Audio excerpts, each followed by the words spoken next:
আমরা বাঙালিরা কিন্তু পাতুরি খেতে ভীষণই পছন্দ করি। তবে এই গরমে দুপুরের খাবার পাতে যদি এই মরলা মাছের আম পাতুরি থাকে তাহলে তো কোনো কথাই হবে না। এক থালা ভাত নিমিষেই শেষ হয়ে যাবে। নমস্কার বন্ধুরা, মন কিচেনে আপনাদের সবাইকে স্বাগত। আশা করি আপনারা সবাই খুব ভালো আছেন। আজকে খুব সহজে এই গরমে দারুণ সুন্দর আর চটপট তৈরি হয়ে যায় একটা রেসিপি আপনাদের সাথে শেয়ার করছি।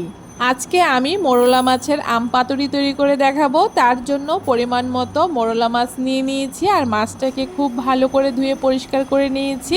আর এদিকে একটা বাটির মধ্যে আমি 2 চামচ সর্ষে আর এইখানে 3 থেকে 4টে কাঁচা লঙ্কা দিয়ে দিচ্ছি। ঝালটা অবশ্যই আপনাদের পছন্দ মতো ব্যবহার করবেন। এখন এগুলোকে খুব ভালো করে বেটে নিয়েছি। সর্ষে আর কাঁচা লঙ্কাটাকে বেটে একটা বাটির মধ্যে নিয়ে নিয়েছি। আর এইখানে একটা গোটা আমের 4 ভাগের 1 ভাগ আম নিয়ে আমটাকে খুব ভালো করে গ্রেট করে দিচ্ছি।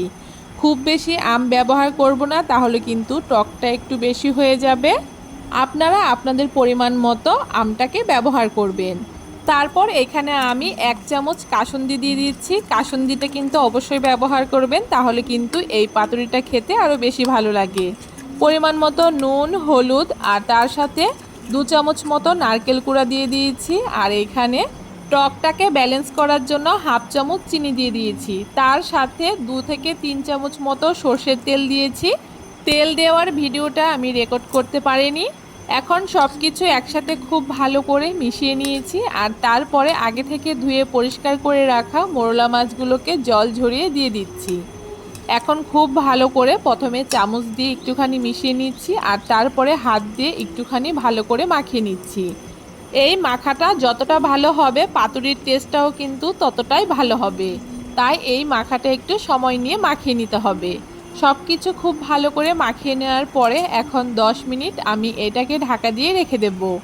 10 মিনিট পরে এখানে আমি কয়েকটা কলা পাতা ছোট ছোট টুকরো করে নিয়েছি। আর কলা পাতাগুলোকে আমি একটুখানি আগুনে সেঁকে নিয়েছি।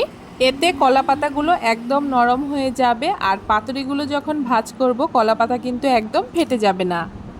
দেখুন, এখন কলা পাতার মাঝখানে আমি প্রথমে একটু সর্ষের তেল মাখিয়ে নিয়ে মেখে রাখা মাছের থেকে 2 চামচ মাছ দিয়ে দিয়েছি। আর তারপরে উপর থেকে কিছুটা সর্ষের তেল আর 2টো কাঁচা লঙ্কা দিয়ে দিয়েছি। এখন খুব ভালো করে কলা পাতাটাকে এভাবে করে মুড়িয়ে নিচ্ছি। কলা পাতাটাকে কিন্তু খুব ভালো করে একটুখানি মুড়িয়ে নিতে হবে, যাতে বাইরে বেরিয়ে না আসে ভেতরের মাছগুলো। আর তারপরে এভাবে করে একটা কাঠি দিয়ে আমি কলা পাতাটাকে ছিল করে দিচ্ছি। আপনারা চাইলে সুতো দিয়েও বেঁধেও দিতে পারেন।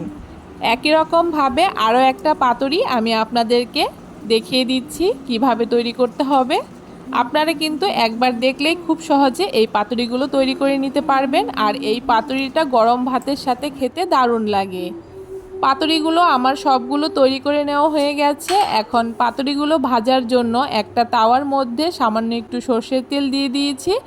তেলটা গরম হয়ে গেলে এক এক করে পাতুরিগুলোকে দিয়ে দিচ্ছি। এখন ঢাকা দিয়ে মিডিয়াম আঁচে 10 মিনিট পাতুরিগুলোকে আমি ভেজে নেব।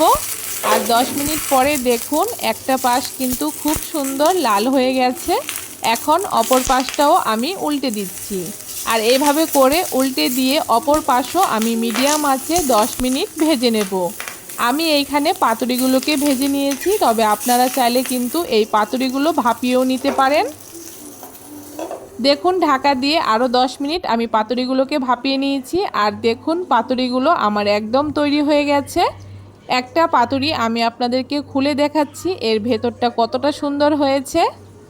আপনারা কিন্তু অবশ্যই এই গরম থাকতে থাকতেই একবার এই মোরলা মাছের আম পাতুরি তৈরি করে খেয়ে দেখবেন। আশা করি আপনাদের ভীষণ ভালো লাগবে। আর এই রেসিপিটা বানাতে কিন্তু একদমই সময় লাগে না, একদম ঝটপট তৈরি করে নেওয়া যায়। খাওয়ার আগে পাতুরির উপরে অল্প করে একটু সর্ষের তেল দিয়ে নেবেন, এতে কিন্তু পাতুরির টেস্টটা আরও বেশি ভালো লাগবে।